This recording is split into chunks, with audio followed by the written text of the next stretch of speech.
and every conversation explores the art of thinking beyond the obvious. And today I have my special guest, one of her advocacy turning disengaged teams into innovation powerhouses. And of course, the author of the book, The Innovation Imperative, no other than is Vanya Boardman.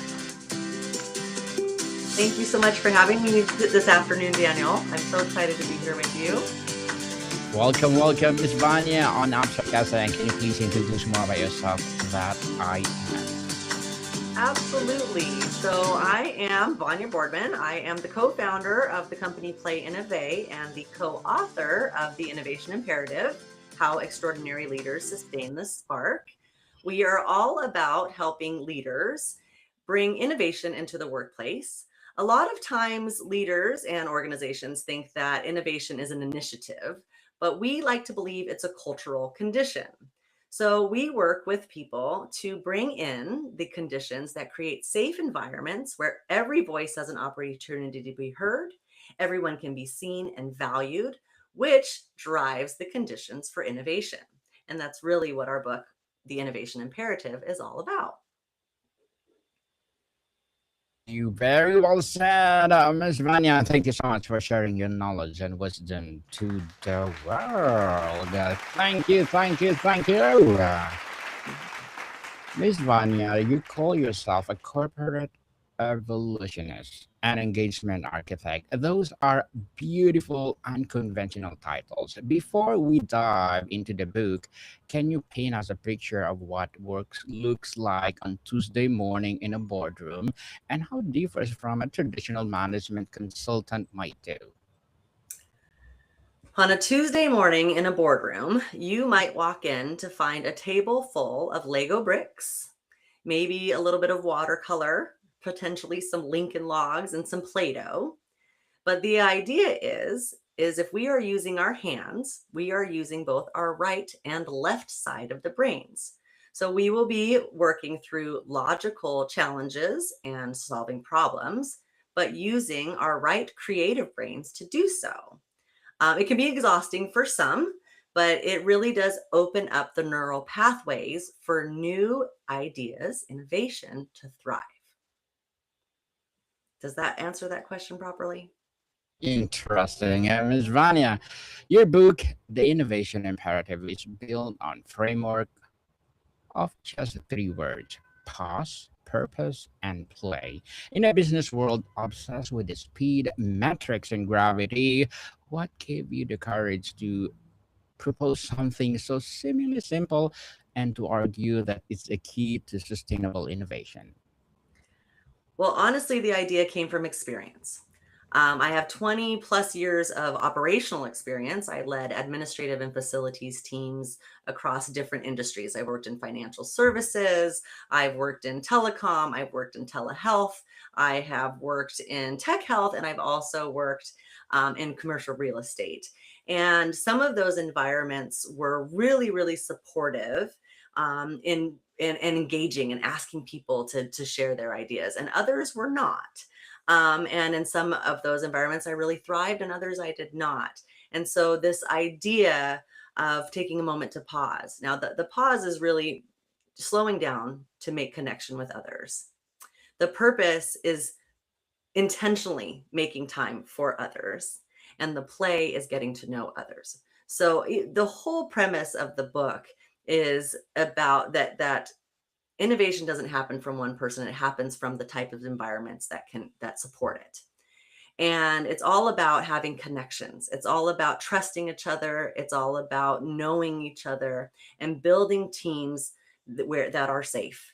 And that's the psychological safety. So this is the idea that came from Amy Edmondson. She's the Harvard professor that coined the term psychological safety. And this is the idea that you can speak up, you can ask questions, you can challenge the status quo and share ideas without fear of retribution or retaliation. And it is so important in the innovative world to have that type of environment. And we truly believe that it's the leaders that pause to get to know you, that make it an intentional purpose to create moments to get to know the people that are supporting the organization and that take time to play. Play is just a magical thing that lowers the barriers. It decreases the hierarchy, it puts everyone on a level playing field, and it opens up avenues of communication that may not happen at your typical boardroom or in your typical board table, conference room table. So we really believe that this is the way to get all the minds in your organization speaking up and sharing their ideas. And like I said, that came from experience. I had the opportunity to spend time in organizations that did both. And I thrived, and I saw the people around me thrive in the environments where their ideas were invited, where they felt safe to say, I don't think this is the right idea. Maybe we should reconsider this before we move forward. Even if they were saying that to the CEO and they might have been, a junior individual contributor. So it came from lived experience. And I want to share it with others because I think it's so important that we are connecting on a human level. And I think it's even more important now than it ever was. Our pandemic put us into this, social isolation rather than social distancing, in my opinion. And now we're in this space where we have AI that feels so disruptive and almost dangerous, but it's not. It helps, it augments us. I don't believe that AI can actually drive new ideas. I think that's always going to be an extremely human thing. I think it can help us drive those ideas to the next step. But brand new things that have never existed before are always going to be deeply human. And we need to create the environments that allow those to come to life. Beautifully articulated, Miss Vanya. And yes, people, let's play like a child. And the more you play, the more ideas will come out. You co-authored this book with Austin Roberts, your partner. You Yes. also co-lead women's mentorship program through the nonprofit. Collaboration seems to be through in line in your life. How did writing this book with a co-author shape its final form? What did you learn about trust and creativity through the process?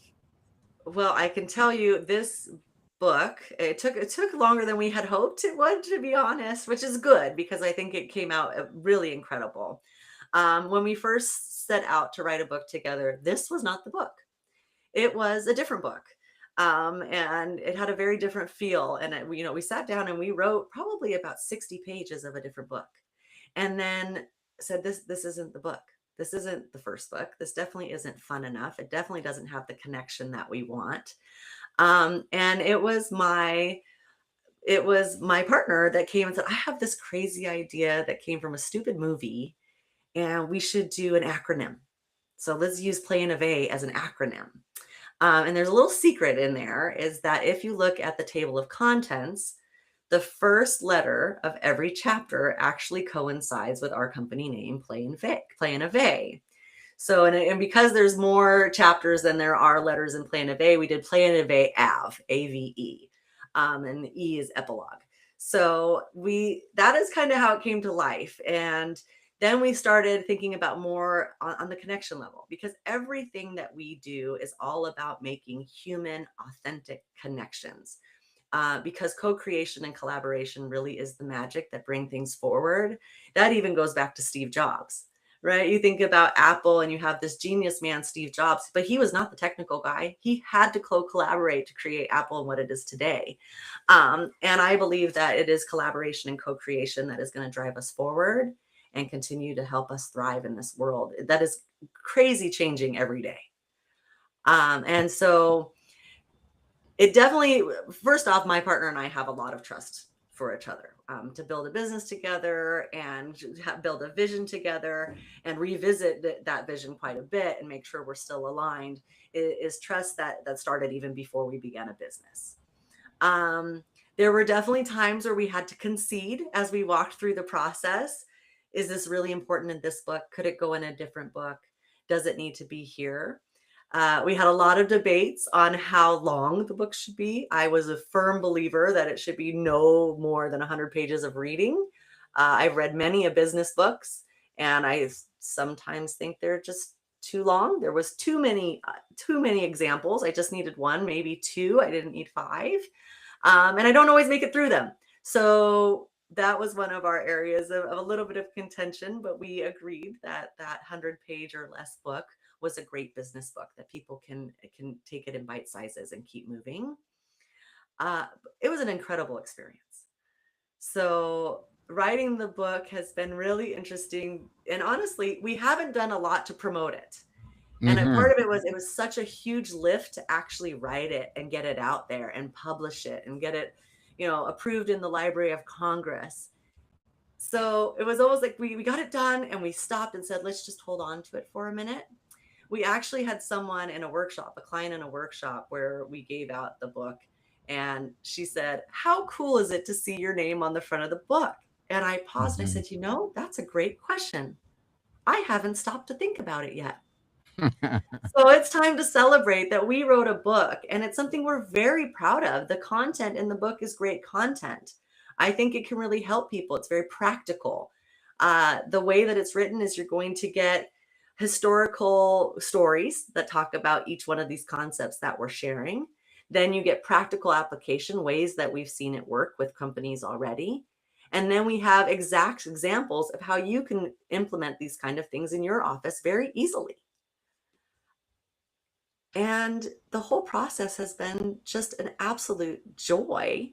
I think the hardest challenge now is to say, okay, how do we really get this book to be seen the way it should be?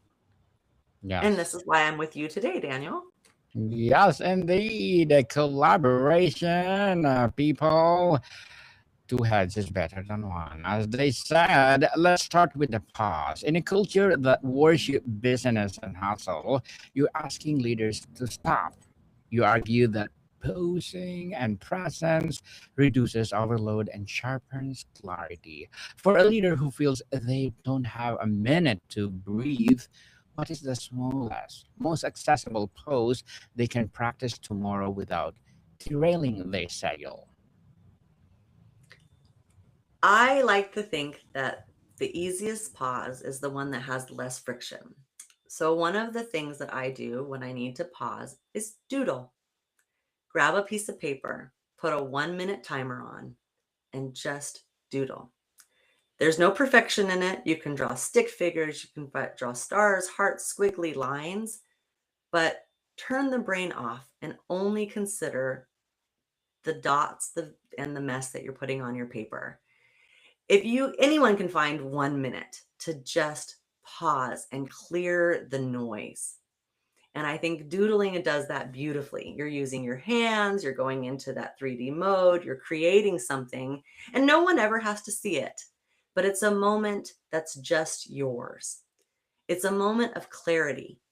When you step away from all of your responsibilities and all of the noise and everything that's coming at you, just to kind of do nothing, it actually creates clarity. You come back from those moments with more energy and a clear mind, and also a creative mind that may see solutions that weren't there just 1 minute before.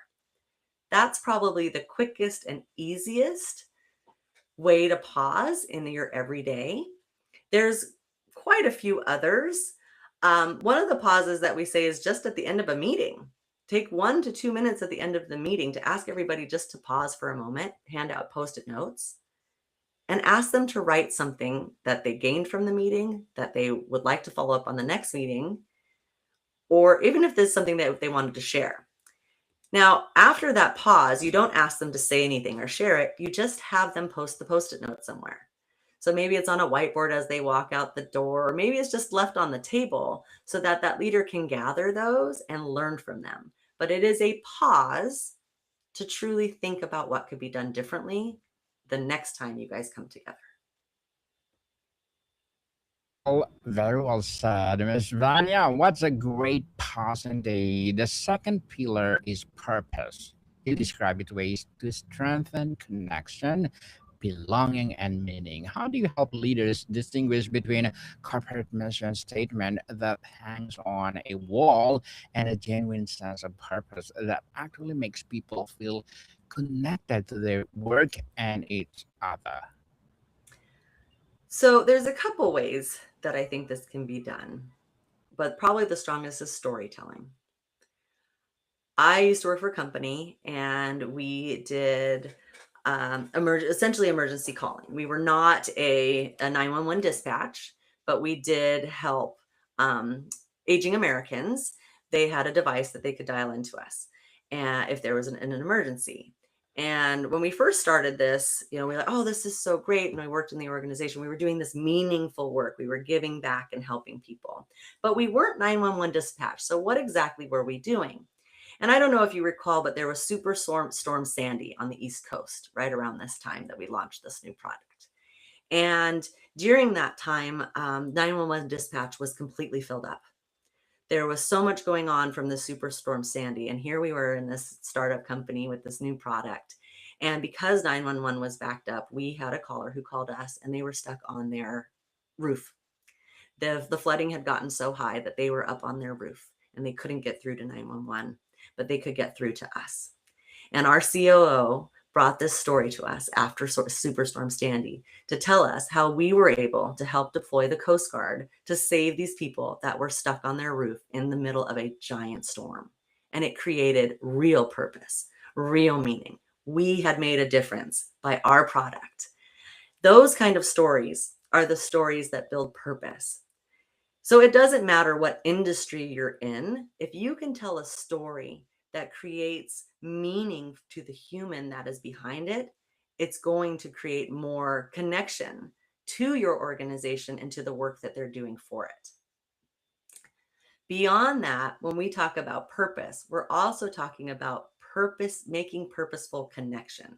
So again, creating those moments for connection with the people that you work with. There are plenty of studies out there that state that friendships and you're in the workplace are one of the number one reasons why people stay. So if you can purposely create moments where people can build relationships, you're more likely to retain great talent. So a big part of that purpose is being purposeful in the way you use your time. And focusing on your people is never a waste of time, in our opinion. And the studies would all support our opinion as well. Beautifully articulated, Ms. Vanya. And then there's play. You're a certified facilitator of Lego and serious play method, and you use tools like watercolors and clay in your workshops.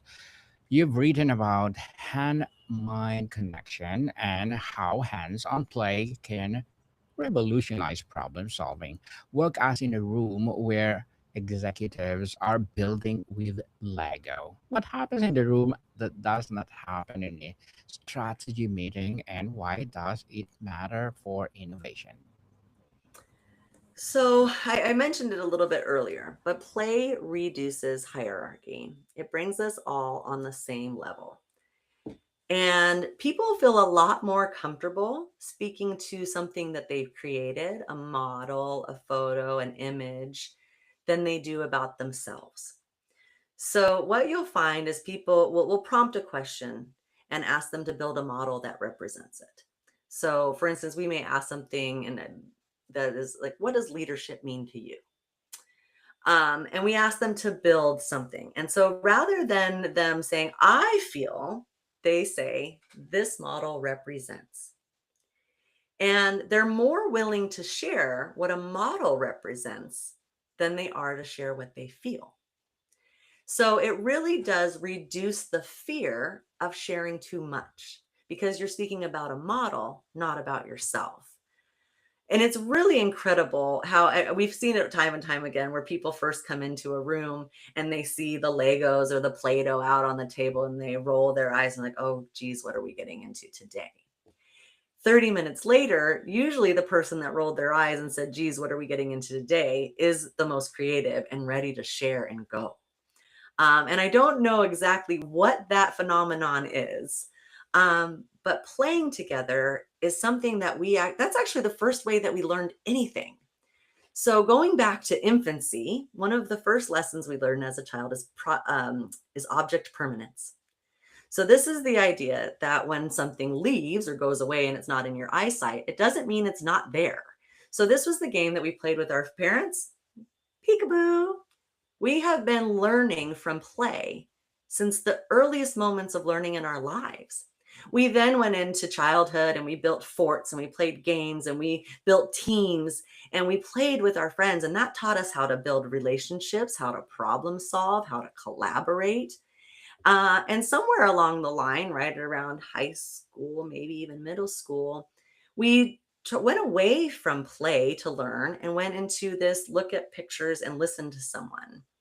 Even though research suggests that interaction and being part of the learning experience is much more effective than just seeing and hearing.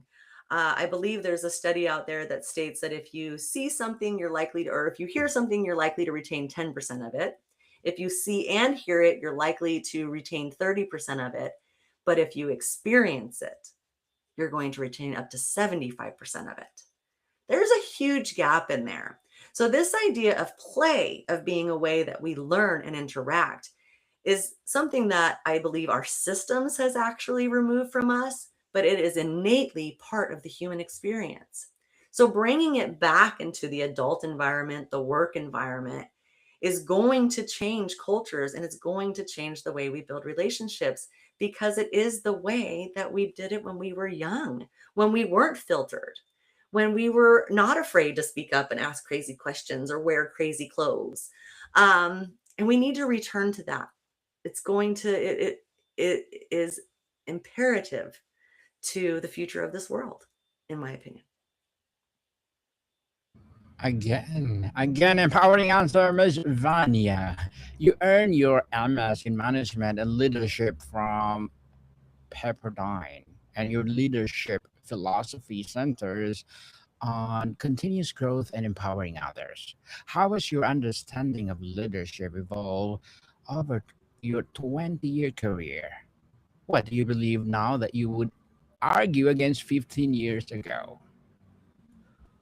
What do I believe? Well, I think, what do I believe now? I'm probably way more of an open collaborator than I was 15 years ago. I think 15 years ago, I was very much in a scarcity mindset. I was trying to climb a ladder. And I am not that way at all anymore. I truly believe we grow better together, and that collaborating with someone else or even sharing ideas can really help us all flourish. Where I think 15 years ago, I probably would have held some of that close to the cuff, versus sharing and saying, hey, let's do this together. That would be one of them. But another one I think also is vulnerability. Um, I was privy at a pretty young age that I moved into a leadership role. And when I was there, my leader said, hey, as you move into this leadership role, we'd like for you to have an executive coach. Would you be open to that? And I had an executive coach and I loved it. Went in, and in one of our first sessions, she said, you seem to have a problem with vulnerability, of telling people how you really feel. And she had me watch Brene Brown's TED Talk on vulnerability. And it was 20 minutes, and I'm 5 minutes into it, and I'm bawling. I'm crying. I couldn't even tell you why at the time, but I'm just bawling. And I'm at work watching this because it was a work assignment and bawling. And it was because I realized I was way too afraid to be vulnerable. And that has innately changed in me. And even going through that coaching process, I very quickly started being much more vulnerable with the team that I was leading, letting them know I was a new leader, that I was learning and growing with them, that they could tell me if I was out of line and I needed to do something differently. And it changed the way that team functioned. So vulnerability was not something that came easy to me, but it is something that changed the way that I interacted with everybody, and it deepened my relationships. It made me a much better leader. And it is really a beautiful human thing. And I really lean on it to be real, to be authentic. And yeah, I think that's probably the biggest one, is the vulnerability. I was a little more closed off. I didn't share all aspects of myself, 15 years ago than I am today, for sure. Thank you for sharing your process to become a good leader, Miss Vanya. You're deeply committed to women's equity and economic empowerment, co-leading mentorship program through a non-profit. How has the work informed the way you write about leadership and innovation? How do women leaders specifically need to sustain their spark in an environment that we are not designed for them? I I believe that the best leaders support. They actually, I don't even know if it would be called, it's servant. I am here to help you. Leaders should be asking those questions. Where do you see yourself? Where do you want to go? And how do I support you in that? I used to tell my team, hey, if you're looking to grow your career and you want to move into another role, do not hesitate to come to me and help me revamp your resume. Do not hesitate to come to me and ask me to help you with that interview, even if it's not within the organization. I am here to serve you and help you meet your goals. What I found in doing that, very few people actually came to me and asked for that support. But this couple that did, we are still in touch today, and they still come to me when they're looking for a new job. So, as female leaders, we need to empower other females to step up. We need to not be afraid that they're going to leave us because and find another job. We want them to do that. We want to hire people that are more knowledgeable than us, that are smarter than us, more creative than us, because that's going to drive us forward. We can learn from people that of any age, right? We have our Gen Zs and our millennials and our Gen X, and we all have had different experiences and we learn from each other. And so female or male leader, put aside the ego and bring in the people that are willing to challenge you because you're going to learn from them. You mentioned, and as you said it, continuous learning. I think we learn the most when we interact with different people. My business partner and my co-author, Austin Roberts, is 15 years younger than me and male. So we have very, very different perspectives on life. And I am definitely so much better off for it. I would have never taken the chances that I've taken or the risks that I've taken utilizing AI the way that I do today without his influence. And so, yeah, take risk, don't be afraid, and engage people that have a completely different way of thinking than you do.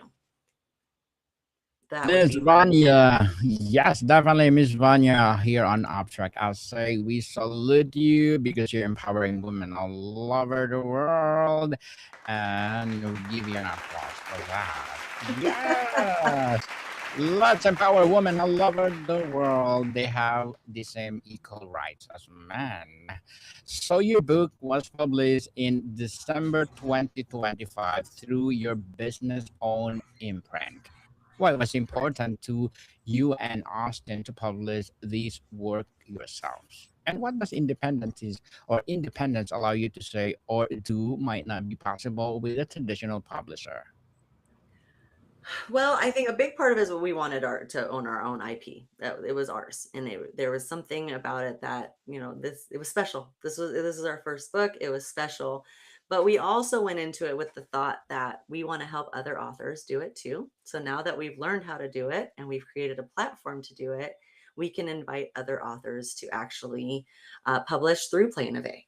So we didn't do it that this is just for us. Very rarely do we do anything and think this is just for us. We really do move forward with a collective mindset. And so that was why it was important for us to self-publish. The other thing I would say, there's a speed to it. There's an ability to move very quickly to get out there. Um, but for us, it really had to do with we wanted our IP to remain ours. And as we moved forward through it, we went ahead and bought a bunch of ISBNs and said, let's help other authors get to market faster.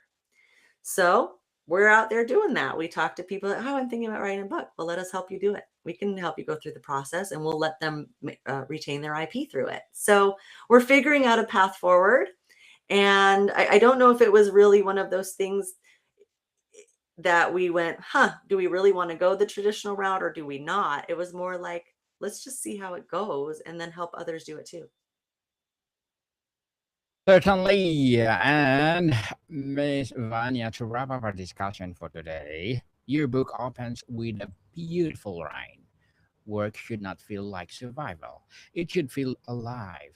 If you could whisper one sentence into the ear of every leader listening right now, someone who is stretched thin, trying to innovate, trying to engage, trying to inspire, and secretly wondering if they are failing at all of it, what would want them to hear?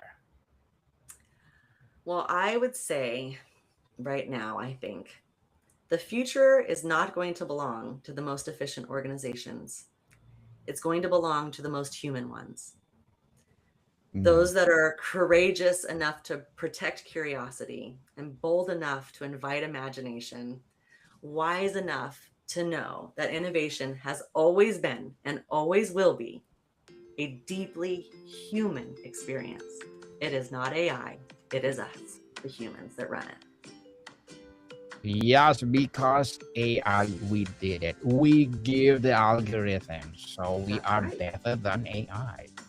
I I It haven't. doesn't always feel that way, but here's the deal. AI doesn't come up with new ideas. It finds the Mhm. ideas that are already out there. Yes, it just put together and just wow. That's the idea, but we are the one who put all those together. We are better than AI. I have a So new stay podcast. human. I guess that's the really quick synopsis is everyone stay human, create the relationships and the environments that allow us to be human and bring our full selves. Hmm. Miss Vanya, I have a new podcast called AI 101. Will you be my guest over there? And Ooh, I would love. we are live every Friday with my partner. Please do come over and let's share your knowledge about AI 101. Is it our curse? Is it our innovation? Is it our guide to be a better person? Wow. Well, you are most suited for that, Miss Vanya. So can you please invite our listeners to support your book, your business, or whatever project that you're doing right now? Absolutely. So I'm inviting them now. Please Yeah, join us. please, please. Please learn more about Play Innovate. You can find us at PLAYINNOVE.com. You can learn more about us there or check out the book, The Innovation Imperative, How Extraordinary Leaders Sustain the Spark. It can be found on Amazon, Goodreads, and Barnes and Nobles as well. Pretty much anywhere that you want to go look for a book, you're going to find us there. And tune in. We have more and you can follow us almost anywhere at Play Innovate. So at any social media platform at Play Innovate. We would love to have you following us, and we'd follow you too. Yes, play anyway, people. And I'm inviting you to be part of my Entrepreneurship 101. And let's talk about entrepreneurship mindset as well as the book 101 review. Let's talk about the writing process of innovate or innovation imperative. Yes, people, let's support Miss Vanya Boardman because if you support her, for sure, more and more innovate will come. All will rise. So, Miss Vanya, thank you so much for your time. Thank you, Daniel. It's been a wonderful being here with you today. Likewise, more to come, people. See you soon.